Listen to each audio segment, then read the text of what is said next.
20 నిమిషాల్లో బిర్యానీ ఈజీగా చేసేసుకుందాం. ప్రాసెస్ అయితే స్టార్ట్ చేసేద్దాం, వచ్చేయండి. ముందైతే ఒక పావు కిలో చికెన్ తెచ్చుకొని నేను ఒక ఆనియన్ కట్ చేసుకుని, ఆనియన్స్, పుదీనా, కొత్తిమీర కూడా కట్ చేసి పెట్టేసుకొని, ఒక గ్లాసున్నర రైస్ అయితే కడిగి మంచిగా నానబెట్టేసుకోండి. బిర్యానీ ఆకులు 10 రూపాయల ప్యాకెట్స్ ఉంటాయి, అవి 2 తెచ్చుకొని పెట్టేసుకోండి. ఒకటి రైస్లోకి, ఇంకొకటి ఏమో చికెన్లోకి అనమాట. సెట్ అయిపోతుంది. ఆయిల్ వేసుకొని కొత్తిమీర అండ్ అల్లం వెల్లుల్లి పేస్ట్, గరం మసాలా, హోల్గా మసాలా ఇవన్నీ వేసేసుకొని చక్కగా ఫ్రై చేసుకోండి. గ్లాస్కి 3 వాటర్ అయితే వేసేసుకోండి. ఒక గ్లాస్ రైస్కి 3 గ్లాసు వాటర్ వేసుకుంటే సరిపోతుంది. ఎందుకంటే మనకు వాటర్ ఎక్కువ ఉంటేనే మంచిగా 80% 70% ఉడుకుతుంది అనమాట. ఇక్కడ బిర్యానీ మ్యాగ్నేట్ చేసుకోవడానికి అనమాట. హోల్ బిర్యానీ స్పైసెస్ వేసేసుకోండి. ఉప్పు కారం స్పూన్ వేసేసుకుంటే సరిపోతుంది అనమాట. పసుపు అయితే 1/2 స్పూన్ వేసేసుకోండి, సరిపోతుంది. అల్లం వెల్లుల్లి paste 1 spoon, garam masala 1 spoon, chicken masala ఉంటే చికెన్ మసాలా కూడా యాడ్ చేసేసుకోండి. దీంట్లో నా దగ్గర గరం మసాలా ఉంటే దాన్నే వేసేసాను అనమాట. చక్కగా పెరుగు అయితే ఒక 5 స్పూన్ల పెరుగు అయితే చక్కగా వేసేసుకోండి. గట్టి పెరుగునా సరే, లూజ్ పెరుగునా సరే, ఏదైనా పర్లేదు. ఒక 5 స్పూన్లు వేసేసుకొని 5-6 స్పూన్లు ఉంటే సరిపోతుంది అనమాట.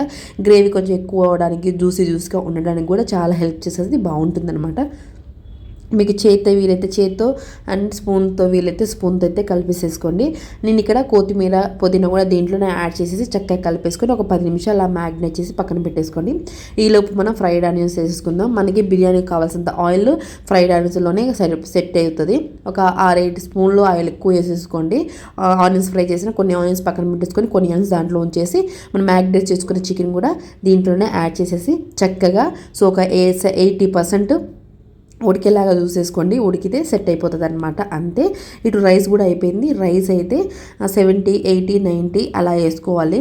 సో అప్పుడు మనకి బిర్యానీ పర్ఫెక్ట్గా పొడిగా నీట్గా వస్తుంది అనమాట.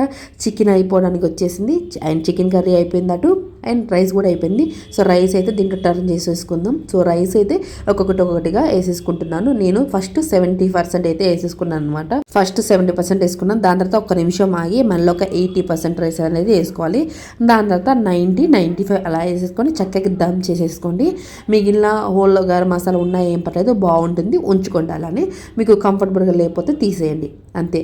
సో కొన్ని వాటర్ అయితే తీసి పెట్టేసుకుని ఆ వాటర్ పైన అలా స్ప్రెడ్ చేసేసి చక్కగా అంతేనండి. అండ్ కొత్తిమీర, నెయ్యి అన్నీ వేసేసుకొని కాసేపు దమ్ చేసేసుకుని అంతే. వేడి దమ్ బిర్యానీ రెడీ అయిపోయింది.